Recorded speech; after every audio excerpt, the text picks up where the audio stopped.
প্রবাসী ছেলেদের মায়াই পড়িস না বোন, ওরা তো বিষের চাইতো বিষাক্ত। তোরা টাকা সত্য খোঁজ নিয়ে দেখবি হাজার জনের প্রতি আসক্ত।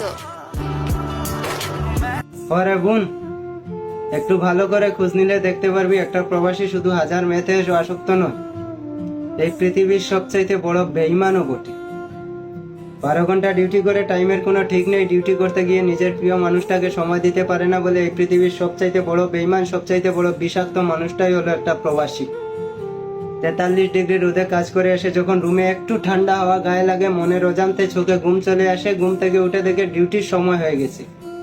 পরিবারের মানুষের সাথে কথা বলতে পারে না, প্রিয় মানুষের সাথে কথা বলতে পারে না, সময় দিতে পারে না বলে এই পৃথিবীর সবচাইতে বেঈমান একটা প্রবাসী। সত্যি বলতে একটা প্রবাসীর একদিনের কষ্ট যদি তুমি বোন নিতে পারতে, তাহলে ওই রবের কাছে শুকরিয়া আদায় করতে। দুফোঁটা চোখের পানি জড়িয়ে এসে প্রবাসীদেরকে বিষাক্ত বানিয়ে দিলে যদি একটা প্রবাসীর রাতের বালিশে জড়ানো পানিটা দেখতে, তাহলে বুঝতে পারতে যে একটা প্রবাসী তার প্রিয় মানুষগুলাকে কতটা মিস করে। তুমি ভাবো শুধু প্রবাসীরা বেঈমান, প্রবাসীদের কষ্ট বুঝতে পারো না তুমি। একটা কথা বলি, তোমার যদি কোনো প্রবাসী বোন থাকে, ওই বোনকে তুমি জিজ্ঞেস করো যে এই প্রবাসী মাটিতে কতটা শান্তিতে একটা প্রবাসী থাকে, সে তোমাকে বুঝিয়ে বলবে। আর হ্যাঁ, আরেকটা কথা মাথায় রেখো, একতরফা যেটা হয় সেটাকে ভালোবাসা বলে, আর যেটা দুদিক থেকে হয় ওটাকে ভালোবাসা না, ভাগ্য বলে।